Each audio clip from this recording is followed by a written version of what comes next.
तो हेलो मेरे प्यारे प्यारे शेर और शेर न्यू, आप लोग स्वस्थ होंगे, मस्त होंगे। आप लोगों की स्टडी अच्छे से चल रही होगी। तो ये क्लास 10 वालों के लिए जो कि चैप्टर का नाम है नियंत्रण एवं समन्वय, यानी कि कंट्रोल एंड कोऑर्डिनेशन। ठीक है, चैप्टर है। जैसे कि मैंने आपको ठीक है टाइप ऑफ पार्ट के बारे में मैंने आपको समझाया था, जो कि क्या था तुम्हारा प्लांट हार्मोन्स के बारे में मैंने आपको बताया था कि ये 7 प्रकार के होते हैं। तो आज हम लोग क्या करेंगे, इसमें से एक एक करके चलेंगे। मैंने आपको 7 प्रकार के नाम बताए थे, ठीक है, ऑक्सिन्स, जिब्रेलिन्स और साइटोकाइनिन्स। उसके बाद हमने कहा था एब्सिसिक अम्ल, उसके बाद एथिलीन, उसके बाद कहा था फ्लोरिजेंस, उसके बाद ट्राउमेट्रिन। ये 7 हार्मोन्स मैंने आपको बताए थे, 7 हार्मोन्स मैंने आपको बताए थे। ठीक है, तो चलिए आइए हम क्या करते हैं, आज हम पढ़ेंगे ऑक्सिन्स के बारे में। किसके बारे में पढ़ेंगे? ऑक्सिन्स के बारे में पढ़ेंगे। तो अगर मैं ऑक्सिन्स की बात करूं, किसकी बात कर लेता हूं? ऑक्सिन्स की। ठीक है, तो यहाँ पे ध्यान क्या देना है यहाँ पर ऑक्सिन्स के बारे में। किसके बारे में? ऑक्सिन्स के बारे में, यानी कि पहले हार्मोन्स के, पादप हार्मोन्स के बारे में जानकारी ले लेते हैं। ठीक है, पहले पादप हार्मोन्स के बारे में। ठीक है, तो देखिए भैया, जो पहला पादप हार्मोन्स होता है जिसका नाम क्या है? ऑक्सिन्स नाम है। क्या नाम है? ऑक्सिन्स नाम है। ठीक है, अगर हम इसकी बात करते हैं, ऑक्सिन्स की अगर हम बात करें, किसकी बात करें मेरे शेरों श्रेणियों? ऑक्सिन्स की बात करते हैं। ठीक है, मेरे लड्डू के दीदी, लड्डू के भैया लोग, ठीक है, ऑक्सिन्स के बारे में हम लोग पढ़ते हैं। तो शुरू कर दिया जाए। ठीक है, जैसे कि आप जानते भी हैं, शुरू करने से पहले मैं आपके लिए 2 लाइनें लेके आता हूँ। तो आज कुछ तड़कता भड़कता है, ठीक है, और कुछ अच्छी बातें भी बताऊँगा, ऐसी बात नहीं है। तो अगर आप अपने जीवन में उतारते हैं तो अच्छी बात है, तो नहीं उतारते हैं तो आपके लिए आप जानेंगे, आपका काम जानेगा, क्योंकि समझाना हम लोगों का काम है, समझना आपका काम है। ठीक है, इतना चीज़ समझिए। अब चलिए, तो आज हम लोग पढ़ेंगे, ठीक है, ऑक्सिन्स के बारे में।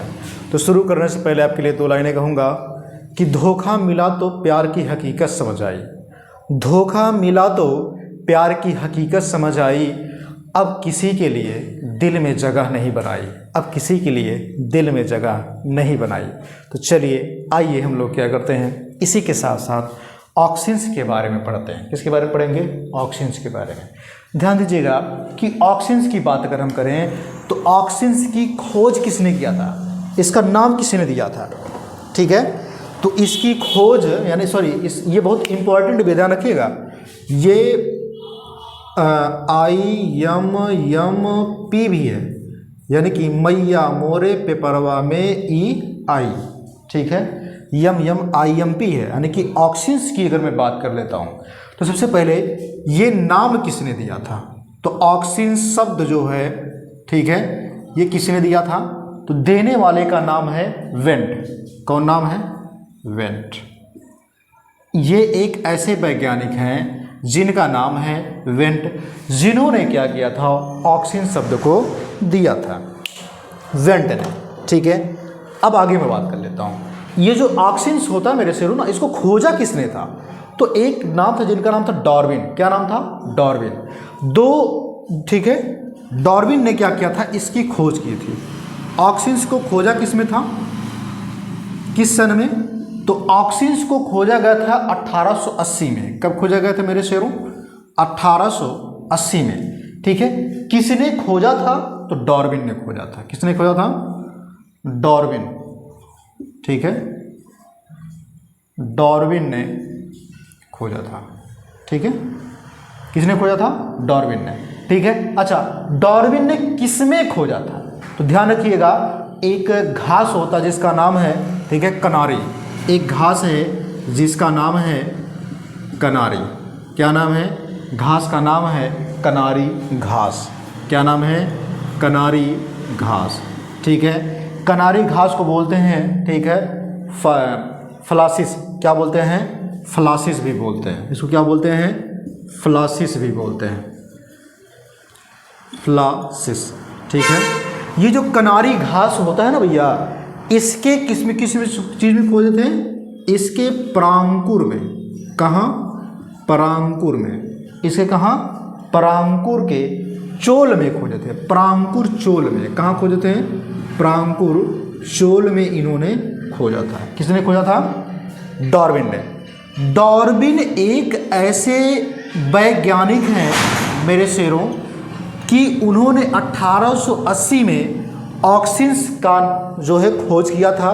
लेकिन एक घास है जिसका नाम है कनारी घास, ठीक है, जिसको क्या बोलते हैं? फ्लासिस भी बोलते हैं। इस घास के परांकुर में खोजा था। अच्छा, परांकुर क्या चीज़ करता है? ध्यान रखिएगा, मूलांकुर और परांकुर में क्या चीज़ होता है? देखो बता देता हूँ। मूलांकुर जो होता है ये मूल को बनाता है। ये मूल मतलब जड़ को बनाएगा। किसको बनाता है? जड़ को बनाता है। लेकिन जो परांकुर होता है ना शेरों, ये किसको बनाता है? तना को बताता है। किसको बताएगा? तना को बनाता है, ठीक है, तना को बनाता है। तो वही चीज क्या है कि परांकुर के चोल में, कौन से चोल में? ठीक है, चोल का मतलब होता है यहाँ प्रत, ठीक है, चोल का मतलब क्या है? प्रत। अब वो अंतः चोल भी था और बाह्य चोल में इन्होंने देखा था, दोनों में, ठीक है, अंतः चोल और बाह्य चोल में इन्होंने इस हार्मोन्स को देखा। कौन? डार्विन ने। इतना मैंने आपको बताया। उसके बाद ये पाया किस में जाता है? ऑक्सीटोसिन किस में पाया जाता है? ऑक्सिन किस में पाया जाता है? तो ये पादपों में पाया जाता है। कहाँ पाया जाता है मेरे शेरों? पादपों में पाया जाता है। कहाँ पाया जाता है? पादपों में पाया जाता है, ठीक है। किस में पाया जाता है? पादपों में, यानी कि पौधों में पाया जाता है, ठीक है। अब आगे, अगर ये पादपों में पाया जाता है तो ये काम क्या करता है? काम क्या करेगा? ठीक है, अगर आप कहीं पे पाए जाएंगे ना, कहीं पे अगर रहेंगे तो वहाँ कुछ ना कुछ काम करेंगे ना। तो वैसे ये भी है, ऑक्सिन्स है, ये भी जहाँ रहेगा वो कुछ ना कुछ काम करेगा ना। तो काम क्या करता है मेरे नल्लो? वो काम ये करता है कि कोशिका विभाजन के लिए आवश्यक होता है। किसके लिए? कोशिका विभाजन का कार्य करता है। किसका काम करता है? कोशिका विभाजन का कार्य करता है। किसका कार्य करता है? कोशिका विभाजन का कार्य करता है। समझ पा रहे हैं बात को? आगे समझते हैं कि जब ये कोशिका विभाजन का काम करेगा और भी कुछ काम होता है। तो ये काम, अच्छा, ये रिलीज कहाँ से होता है? तो इनका निर्माण पौधे के ऊपरी हिस्से में होता है। कहाँ होता है? ये पौधे के ऊपरी हिस्से में पाए जाते हैं। कहाँ पाए जाते हैं? ऊपरी हिस्से में। समझाते हैं आपको ऐसे। जैसे ऊपरी हिस्से का मतलब क्या है कि ये तना है, इसी के ऊपरी वाले हिस्से पे क्या होगा? ऐसे पाया जाता है, ठीक है। ये क्या होते हैं? ऐसे करके पाए जाते हैं। जैसे आपने देखा होगा ना, पौधे में ऐसे करके होते हैं, ऐसे ऐसे करके जब वो वृद्धि करते हैं, यहाँ से डंठल निकली होती है, ठीक है, ये यही पे पाया जाता है। समझ पाए इतनी बात? अब आगे देखते हैं, आगे देख लेते हैं आगे क्या चीज़ है, इसको देखते हैं। समझिए बात को। यहाँ पर मैंने आपको जो बताया, कोशिका विभाजन का एक कार्य तो करता है, लेकिन इसका निर्माण पौधे के ऊपरी हिस्से में होता है। इसका निर्माण कहाँ होता है? तो पौधे के ऊपरी हिस्से में होता है। कहाँ होता है? पौधे के ऊपरी हिस्से में इसका निर्माण होता है, ठीक है। अब मैं आगे बात कर लूँगा। आगे मैं बात करूँगा कि ये काम, ये नियंत्रित किस चीज़ को कर रहा है, किस चीज़ को रोकता है? रोकने का भी काम करेगा ना। आप कहीं पर रहेंगे तो कोई रोकने का भी काम करता है ना। तो वैसे इसमें भी होता है कि पादपों को रोकने का काम करता है। तो ये वृद्धि नियंत्रण को करता है। किसको रोकता है?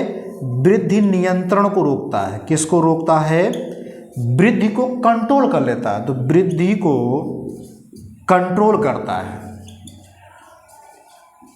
ठीक है, कंट्रोल करता है। तो मुझे लगता है चीज़ें आपको समझ में आई अच्छी तरीके से, ठीक है। तो ये मैं आपको पहला ही मैंने आपको बताया। अब इसमें ध्यान क्या देना है मेरे शेरों कि ऑक्सिन्स की, अगर मैं और चीज़ें बात कर लूँ ऑक्सिन्स के बारे में, तो ये भी कई प्रकार के होते हैं। ऑक्सीन्स जो होते हैं ये भी कई प्रकार के होते हैं। मतलब मैं यहाँ पे आपको 3 प्रकार के ऑक्सीन्स को लिख देता हूँ। कितने प्रकार के? 3 प्रकार के ऑक्सीन्स को लिख देता हूँ, जो कि हालांकि आप में पाया तो नहीं जाता, आपकी बुक में तो नहीं है उसका मेंशन, लेकिन मैं फिर भी आपको बता देता हूँ। तो टाइप ऑफ ऑक्सीन्स आप हेडिंग डालेंगे और उसमें आप लिख सकते हैं, तीनों के नाम लिखेंगे, ठीक है। अगर मैं उसकी खुली संरचना बनाऊंगा तो बहुत लंबा चौड़ा हो जाएगा, ठीक है, बहुत लंबा चौड़ा होगा। तो मैं इसको रफ कर देता हूँ, उसके बाद फिर बताता हूँ आपको, ठीक है।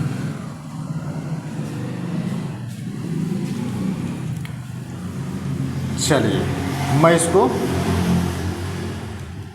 रफ कर देता हूं।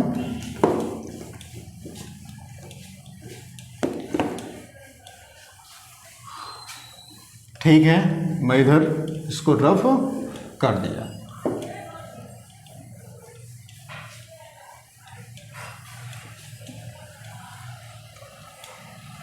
अब ध्यान देने योग्य बात क्या है, मैंने आपको बताया इसके टाइप के बारे में। किसके बारे में बात किया मैंने? इसके टाइप के बारे में। सबसे पहले चीज़ तो ध्यान रखिएगा कि इसके जो टाइप्स होते हैं, ऑक्सीन्स के जो टाइप होते हैं वो 3 टाइप्स होते हैं। कितने टाइप्स होते हैं? 3 टाइप्स। तो पहला जो टाइप्स आपका बन करके आएगा उसको बोलते हैं ऑक्सीन्स ए। क्या बोलेंगे? ऑक्सीन ए, ठीक है, ऑक्सीन ए बोलेंगे। दूसरे को क्या बोलेंगे? ऑक्सीन बी बोलेंगे, ऑक्सीन बी बोलेंगे। तीसरों को क्या बोलेंगे मेरे से? तो उसको बोलते हैं हेटेरो ऑक्सीन। क्या बोलते हैं? हेटेरो ऑक्सीन, हेटेरो ऑक्सीन, ठीक है। ये नाम भी वैसे अगर देखा जाए तो इनकी हिंदी इंग्लिश दोनों सेम है, दोनों सेम है, ठीक है। अब ध्यान से समझिएगा, यहाँ जो ये दोनों हैं ऑक्सीन्स हैं, ए और बी जो ऑक्सीन्स हैं, ए और बी ऑक्सीन्स, ये दोनों क्या होते हैं? अग्रस्त कलिका, जो आगे की जो कली होती है उसमें ये पाए जाते हैं। लेकिन ये क्या करते हैं? बाल पत्ती जो होती है, छोटी छोटी पत्तियां नहीं होती, उनमें बाल पत्ती, भ्रूण, बीज, भ्रूण व तने की शीर्ष में पाए जाते हैं। कहाँ पाए जाते हैं ये सब? अगर हम इन सब की बात करें तो ये सब पाए कहाँ जाते हैं? तो अग्रस्त कली में। कहाँ पाए जाते हैं? अग्रस्त कलिका में। कहाँ? अग्रस्त कलिका। और कहाँ पे? अग्रस्त कलिका के अलावा ये पाए जाते हैं बाल पत्ती, मतलब छोटी छोटी पत्तियां जो होती हैं, बाल पत्ती, और भी चीज़ें। बीज में कहाँ पाए जाते हैं? बीज में पाए जाते हैं। उसके बाद कहाँ पाए जाते हैं? भ्रूण में भी पाए जाते हैं। कहाँ पाए जाते हैं? भ्रूण में। व तने के शीर्ष में, तने के शीर्ष में पाए जाते हैं, तने के शीर्ष में पाए जाते हैं, ठीक है। ऑक्सीन ए और ऑक्सीन बी, ऑक्सीन ए और ऑक्सीन बी। मैंने आपको क्या बताया कि ऑक्सीन ए जो होता है और ऑक्सीन बी जो होता है ये 2 जगह पाई जाती हैं। कहाँ पाई जाती हैं? 2 जगह पाई जाती हैं। पहला मैंने आपको क्या बताया कि ये जो होती हैं अग्रस्त कलिका और बाल पत्ती, यानी कि छोटी छोटी जो पत्तियां होती हैं ना मेरे रसगुल्लों, उसमें, और बीज में भी पाए जाते हैं, भ्रूण में भी पाए जाते हैं, तना के शीर्ष भाग पर, यानी कि आगे वाले हिस्से पर, तने के एकदम आगे वाले हिस्से पर, जो भी बना के मैंने दिखाया था आपको, उस वहाँ पे पाए जाते हैं। अब समझिएगा, इनके स्ट्रक्चर भी कुछ होते हैं जो कि बहुत लंबे चौड़े हैं, ठीक है। आप उसको कोई ज़रूरत भी नहीं है, लेकिन मैं फिर भी आपको बता देता हूँ, ठीक है। फिर भी आपकी जानकारी के लिए मैं उसको जो है मेंशन कर देता हूं, ताकि आप लोग भी जानते रहें, ठीक है। ऐसा ना हो कि आपको पता ना हो, ठीक है। चलिए आइए देखते हैं। अगर मैं बात कर लेता हूं किसकी? ऑक्सीन्स ए की, तो इसमें जो है एक बेंजीन वगैरह बनता है, बहुत लंबा चौड़ा जाता है, ठीक है। एक बेंजीन वगैरह बनेगा। क्या करें, बताएं कि रहने दें? बता देते हैं, चलो ठीक है, देखते हैं, ठीक है। सबसे पहले चीज़ तो ध्यान रखिएगा, इसमें आपको गिनना पड़ेगा, ठीक है। इसमें कार्बन होते हैं, CH होता है, OH होते हैं, इसकी स्ट्रक्चर बनती है। तो ध्यान से देखो, मैं स्ट्रक्चर बना देता हूँ इधर। सबसे पहली चीज़ तो यहाँ पर CH हो गया, ये हो गया। उसके बाद इसी H से OH जुड़ेगा, क्या जुड़ेगा, OH जुड़ेगा। अब इससे क्या होगा, एक बॉन्ड जुड़ेगा, यहाँ से निकला दोनों। अब यहाँ पे क्या जुड़ेगा, ठीक है, CH2 जुड़ेगा, ठीक है, और यहाँ से क्या जुड़ेगा, CH जुड़ेगा, और इस CH से क्या जुड़ेगा, CH जुड़ेगा, और इस CH से क्या जुड़ेगा, CH3 जुड़ेगा, और इस वाले CH से क्या जुड़ेगा, R5C2 जुड़ता है, R5C2 नहीं CH2, ठीक है, यहाँ पे H रहेगा, H5O2 जुड़ता है, H5O2 जुड़ेगा। देखिए भाई थोड़ा सा अगर मिस्टेक करेंगे जरा सा भी तो दिक्कत हो जाएंगे, ठीक है। अब इससे जुड़ेगा CH जुड़ेगा, क्या जुड़ेगा, CH जुड़ेगा, और इसी CH से क्या जुड़ेगा, एक C जुड़ता है, क्या जुड़ेगा, एक C जुड़ेगा, ठीक है। अब जब इससे एक C जुड़ेगा तो आप क्या करेंगे, यहाँ C से जोड़ेंगे 4 C जोड़ेंगे, 1 2 3 4 C सिंगल बॉन्ड में जोड़ेंगे, और सब पे क्या करेंगे, H लगाएंगे, सब पे H लगा देंगे। एक H हो गया, इधर H हो गया, इधर H हो गया। बैलेंसी बनाने के लिए आपको लगाना पड़ेगा H, कार्बन की बैलेंसी बनाने के लिए। कार्बन की संयोजकता कितनी होती है, 4 होती है। अब इधर आपको क्या लगाना है, COOH लगाना है, CHO समूह लगा देना है।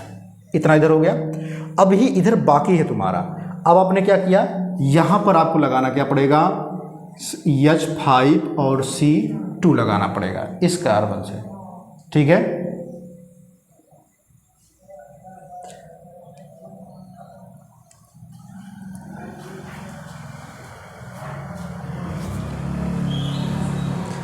एक मिनट बहुत ध्यान से समझिएगा। जो आपने यहाँ पे क्या किया, H5OH, यहाँ पे C रहेगा, ठीक है, CH से जुड़ा है। अब क्या रहेगा आपका, इसके ऊपर भी आपका है यहाँ पर CH3, क्या है, CH3। ये स्ट्रक्चर भैया बहुत कठिन है, ध्यान रखिएगा, इस तरीके से आपको बनाना है, ठीक है। अब यहाँ पर ध्यान रखिएगा, डबल बॉन्ड भी है कहीं कहीं पर सिंगल बॉन्ड है, तो डबल बॉन्ड तुम्हारा यहाँ लगेगा, ठीक है। बाकी सबकी संयोजकता क्या है, तुम्हारा कंप्लीट है, ठीक है। यहाँ पर देखो एक CH से CH, ठीक है, CH3 ये मैंने बना दिया किसका, फिर मैंने बनाया आपको ऑक्सिन्स A का। अब ऑक्सिन्स B का भी बना लेते हैं, किसका बना लेते हैं, ऑक्सिन्स B का।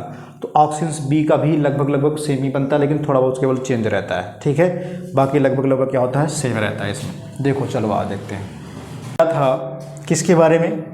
यहाँ मैंने आपको ऑक्सिन A के संरचना को मैंने आपको बता दिया है। अब हम लोग क्या करेंगे, ऑक्सिन, ठीक है, ऑक्सिन B की स्ट्रक्चर को हम लोग देखते हैं।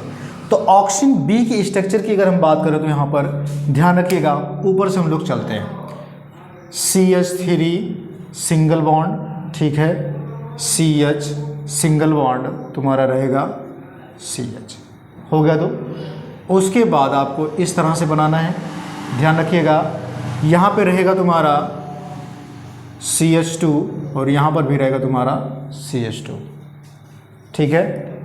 एक चीज़ ध्यान रखिए, यहाँ पर CH2 डबल नहीं रह सकता, ठीक है, यहाँ पर केवल C ही रहेगा। अब उसके बाद यहाँ पर डबल बॉन्ड रख करके क्या लगेगा तुम्हारा, CH लगेगा, और यहाँ पे तुम्हारा सिंगल बॉन्ड लग करके क्या लगेगा तुम्हारा, यहाँ पर,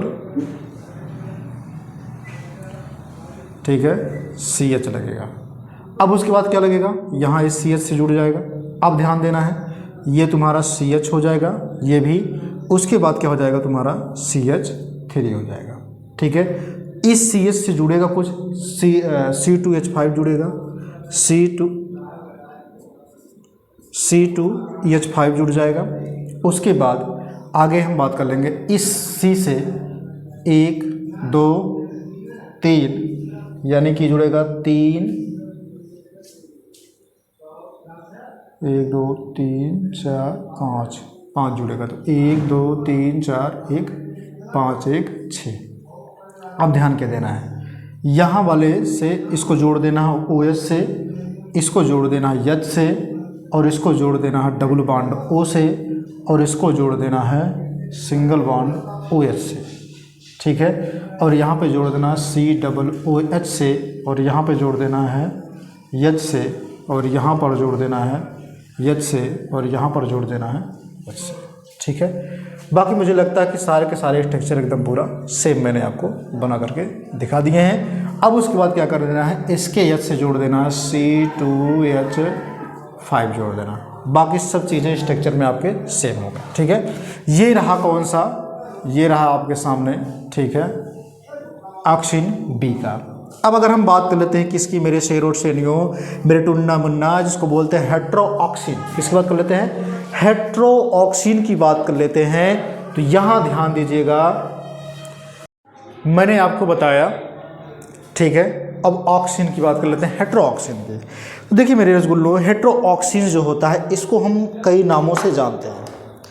हेट्रोऑक्सीन को सबसे पहले चीज़ तो ध्यान रखिएगा कि हेट्रोऑक्सीन जो होता है, ठीक है, इसको हम IAA भी कह सकते हैं। इसको बोलते हैं indole 3 acetic acid, indole 3 acetic acid. अच्छा, ये पाया कहाँ जाता है, तो सबसे अधिक मात्रा में ये पादपों में पाए जाने वाला हार्मोन्स होता है। ये कहाँ पाया जाता है, तो सबसे अधिक मेरे शेर और शेरनियों, सबसे अधिक, ठीक है, ये पादपों में पाया जाता है। कहाँ पाया जाता है, पादपों में पाया जाता है। कौन, ये पाया जाता है, क्या बोलते हैं इसको, हेट्रोऑक्सीन, हेट्रोऑक्सीन, ठीक है। अब उसके बाद मैं बात कर लेता हूँ यहाँ पर कि ऑक्सीन्स के एग्जाम्पल्स की बात कर लेता हूँ। किसकी बात कर लेता हूँ, ऑक्सीन्स के एग्जाम्पल्स की। तो इसको मैं रफ करूँगा, उसके बाद हम लोग क्या करेंगे, आगे की तरफ चलेंगे, ठीक है। तो चलिए आइए हम लोग आगे की तरफ चलते हैं। यहाँ पर ध्यान देने वाली योग्य कौन सी बातें हैं, मैंने आपको बताया कि इसमें मेरे रसगुल्लो ध्यान रखिएगा कि हर एक का यहाँ पे फुल फॉर्म आपको याद रखना होगा। इसलिए मैंने आपको पहले ही बताया था कि ऑक्सीन्स जो है ये बहुत ही इम्पॉर्टेंट है। मैंने आपको ये चीज़ें बता करके पहले ही रखा है, ठीक है। तो आइए चलते हैं, देखते हैं यहाँ पर इसके एग्जाम्पल। तो अगर मैं एग्जाम्पल्स की बात करूँ, किसकी बात करूँ, एग्जाम्पल्स की बात कर लेता हूँ। तो यहाँ पर ध्यान देना क्या है कि इसके एग्जाम्पल की सबसे पहली चीज़ क्या आएंगी, इसके एग्जाम्पल में जो आएगा वो होगा फिनाइल एस्टिक एसिड। कौन होगा, फिनाइल एस्टिक एसिड होगा। कौन होगा, फिनाइल एस्टिक एसिड, ठीक है। फिनाइल एसिटिक एसिड क्या होगा, एसिड, या फिर इसी को हम कह सकते हैं क्या चीज़, अम्ल कह सकते हैं, ठीक है। दूसरा मैंने आपको क्या बताया, यहाँ पर होगा अल्फा, ठीक है, naphthalene acetic acid, alpha naphthalene, naphthalene, ठीक है, एसिटिक अम्ल। आगे अगला मैंने आपको क्या बताया था कि इंडोल एस्टिक एसिड बताया था, इंडोल एसिटिक अम्ल। दूसरा मैंने आपको अगला क्या बताया था आपको कि 2,4, ठीक है, 2,4, हाँ 2,4, ठीक है, डाईक्लोरो,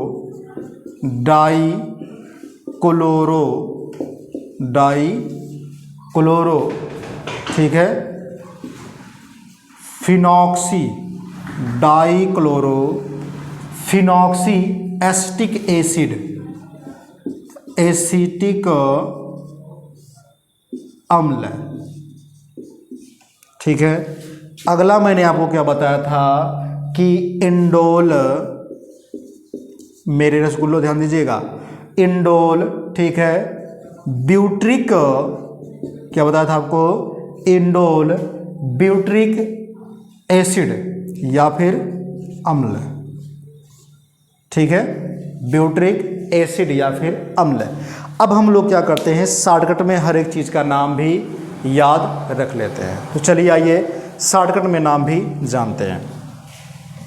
ध्यान दीजिएगा, इसको बोलते हैं, ठीक है, PAC, PAC। इसको क्या बोलते हैं, अल्फ़ा, क्या बोलेंगे, अल्फ़ा, ठीक है, NAA या फिर NAA बोल सकते हैं, ठीक है। उसके बाद इसको क्या बोलेंगे, इंडोल एस्टिक एसिड को, इसको बोलेंगे IAA।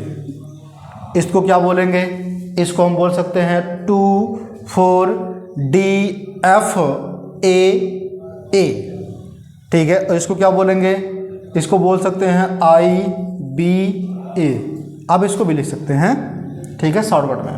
अब ध्यान क्या देना है, सबके फुल फॉर्म भी आपको लिखने हैं, जो कि मैंने आपके यहाँ पे लिख करके दे दिया है। आप अगर इंग्लिश में लिखना चाहते हैं तो उसको भी लिख लीजिए, मैं आपको यहाँ पर लिख करके दिखा दे रहा हूँ। इसको बोलते हैं, ठीक है, फिनाइल,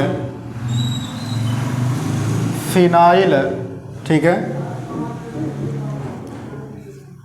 फिनाइल एसिटिक एसिड, ठीक है। अब इसको क्या बोलेंगे, अल्फा नेफ्थलीन, ठीक है, नेफ्थलीन, ठीक है, एसिटिक एसिड, ये हो गया। इसको बोलेंगे इंडोल, इंडोल एसिटिक एसिड। इसको बोलेंगे 2,4-डाई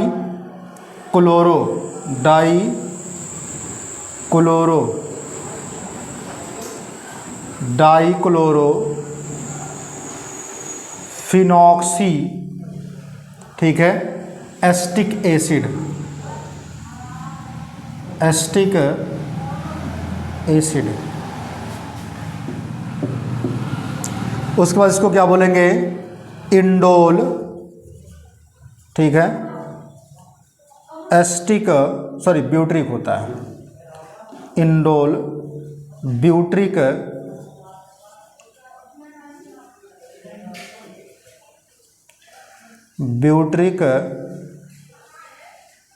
एसिड। सबके इंग्लिश मैंने लिख दिए मेरे स्कूलों, मेरे शेर और सेनियों, और सबके मैंने हिंदी पर यहाँ पर चीज़ें लिख दिया है। अब हम लोग क्या करते हैं, एक एक करके कुछ इसमें जो है किसी किसी के संरचनाएं दिए गए हैं उसको भी हम लिख लेते हैं। उसके बाद हम लोग क्या करते हैं, आगे की तरफ हम लोग चलेंगे। तो चलिए आइए, यहाँ पर 3 संरचनाएं दिए गए हैं, मैं आपको 3 संरचनाएं बना करके यहाँ पर दिखा देता हूँ। सबसे पहले चीज़ तो ध्यान रखिएगा, एक बेंजीन बनाएंगे आप, एक क्या बनाएंगे, एक बेंजीन बना लेंगे, ऐसे बनाया आपने। उसके बाद यहाँ पर इसकी संयोजकता पूरी कर लेंगे, पूरी हो गया आपने, ठीक है, आपने पूरी कर लिया। यहाँ पर Cl जोड़ देंगे, जोड़ा आपने, यहाँ पर O जोड़ देंगे। इस O से आपको क्या जोड़ना, CH2 समूह जोड़ना है, जो कि क्या जोड़ना है, CH2COOH जोड़ देना है, जोड़ा आपने। कार्बन नंबर 2 से आपको Cl जोड़ देना है, ठीक है। ये है किसका, ये है आपका 2,4-D का, 2,4-D का, यानी इसका है, इस वाले का स्ट्रक्चर मैंने आपको बना करके दिखा दिया, जो कि बनाना है, ठीक है। आगे मैं बना लेता हूँ NAA का, ठीक है। आप इसमें 2 बेंजीन बनाएंगे, 2 बेंजीन बनाएंगे, इधर मैंने बनाया, उसके बाद इधर से आप बनाएंगे, ये रहा, मैंने बना करके दोनों दिखाया। 2 बेंजीन मैंने बनाया, इसकी संयोजकता कंप्लीट कर लेते हैं, पूरा कर लेते हैं, ठीक है। इधर भी कंप्लीट हो गया, इधर भी कंप्लीट कर लेते हैं, ठीक है। इसके कार्बन नंबर 1 से क्या करेंगे, CH2COOH जोड़ देते हैं, तो ये तुम्हारा हो गया NAA, ठीक है। ये सब चीज़ें आपको 11 में मिलेंगे, लेकिन मैं आपको थोड़ा बहुत जानकारी इसके बारे में दे रहा हूँ, ठीक है। उसके बाद ये तुम्हारा किसका हो गया, एन डबल ए का, यानी कि ये अल्फा वाले का।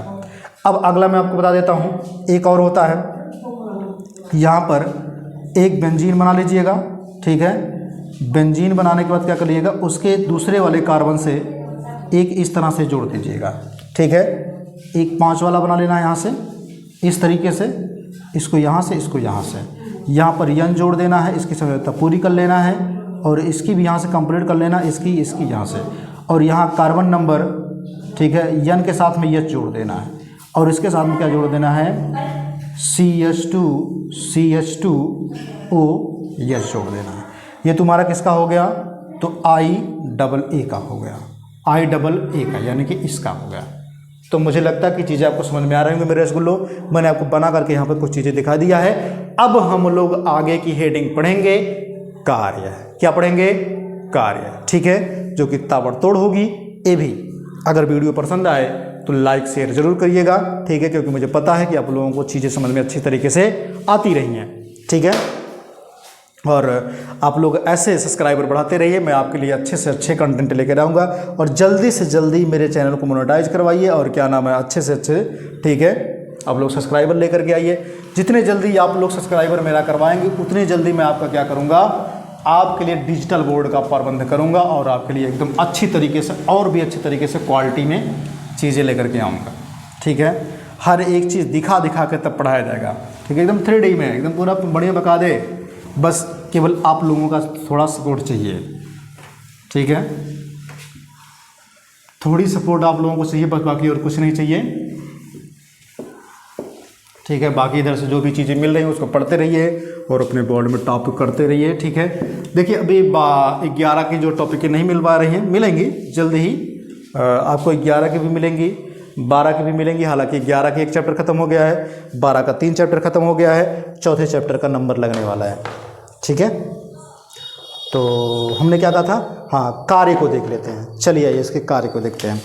सबसे पहले चीज़ तो ध्यान रखिएगा, अगर हम फंक्शन की बात कर लें, ठीक है, इसके फंक्शन की, किसकी बात कर लें, फंक्शन यानी कि कार्य की बात करें, तो याद रखिएगा मेरे रसगुल्लो, मेरे नमूनो, मेरे टुन्ना मुन्ना, मेरे भैया, मेरे बाबू, मेरे रसगुल्लो, ठीक है। इसमें आप क्या याद रखेंगे, याद ये रखेंगे कि इसके कार्य में सबसे पहली चीज़ कि अगर ये पादपों में पाया जाएगा तो किसमें पाया जाएगा, कलिकीय, ठीक है, कक्षीय कलिकाओं में वृद्धि को रोक देता है। किसको रोकेगा, ये वृद्धि को रोकता है।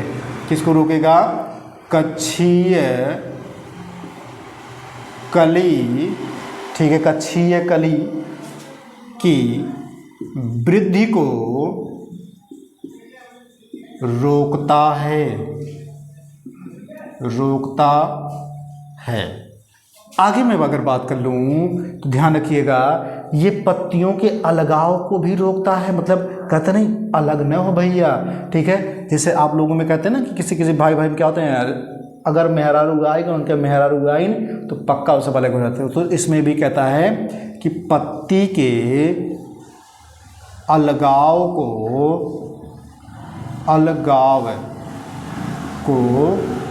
रोकता है। कौन, ये ऑक्सिन। आगे मैं बात कर लूँ मेरे शेरों, ध्यान रखिएगा, खरपतवार को नष्ट भी करता है। क्या करता है, खर, ठीक है, पतवार को नष्ट करता है। किसको नष्ट करता है, खरपतवार को ये नष्ट भी कर देता है। अगर मैं आगे बात कर लूँ मेरे शेरों, ध्यान रखिएगा, ये अनिषेक फल इससे प्राप्त किए जाते हैं, जिसमें बिना निषेचन किए फल बनते हैं। अनिषेक फल प्राप्त होते हैं। क्या प्राप्त होते हैं, अनिषेक फल प्राप्त होते हैं, जैसे टमाटर, सेब, अनानास। जैसे तुम्हारे क्या आ जाएंगे इसमें, अगर मैं बात कर लूँ सेब और, ठीक है, टमाटर, सेब और अनानास, ठीक है। यहाँ पे ध्यान रखिएगा, ये जितने भी चीज़ें मैंने आपको लिखा है ये बीज रहित होते हैं, मतलब इनमें बीज पाया जाता है, वो भी कैसे, बहुत छोटे मात्रा में। ये बिना परागण के जो है पैदा होते हैं, बिना परागण के ये जो है फल बनते हैं, इसलिए इनको क्या कहा जाता है, अनिषेक फल कहा जाता है। समझे? आगे चलते हैं। प्रयोग, ये क्या किया जाता है, इसका प्रयोग मेरे रसगुल्लो ध्यान रखिएगा, हम युद्ध में भी कर सकते हैं। कहाँ करेंगे? युद्ध में कर सकते हैं, ठीक है। अब कैसे करेंगे? अगर पता लगे पाकिस्तान वाले से हम लड़ाई करें कि भैया, ठीक है, कुक्कुर वाला जो नहीं है, उसके जो कैसा होता है, उसकी जो पाकिस्तान का वो जो नहीं होता, उसकी रूपरेखा यानी कि उसकी संरचना, जैसे हम लोगों की भारत की ना, भारत की क्या है ना, भारत माता की जय, ठीक है। तो उसमें क्या है, उसके एकदम जैसे बैठे हुए कुत्ते के समान उसका जो है पूरा संरचना बना है भारत के पूरे नक्शा में, विश्व के नक्शे में। तो वही चीज़ है, अगर मान लेते पाकिस्तान में हमको जो क्या करना है,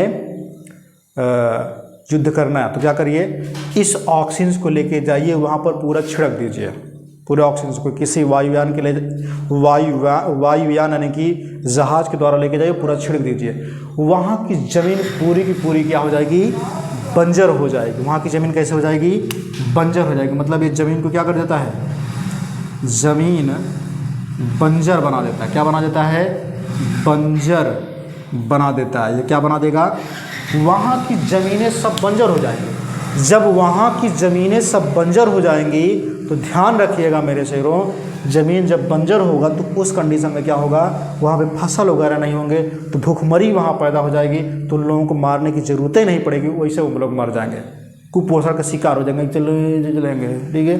कुपोषण के शिकारों को वैसे ऑलरेडी वो सब क्या हो जाएंगे, ख़त्म हो जाएंगे, ठीक है। तो ये रहा, मैंने टोटल आपको ऑक्सीजन के बारे में पूरी की पूरी वीडियो में समझा दिया। अब ऑक्सीजन के बारे में नहीं पढ़ना है, ठीक है। ऑक्सीजन बहुत ही इंपॉर्टेंट है। इसके बाद हम लोग क्या करेंगे, आगे की पॉइंट में आगे के हार्मोन्स को लेकर के आएंगे। तब तक के लिए आप लोग हंसते रहिए, मुस्कुराते रहिए, अपने टॉपिक को अच्छे तरीके से पढ़ते रहिए और सभी बच्चों के पास लाइक शेयर कर दीजिएगा। जय हिंद, जय भारत।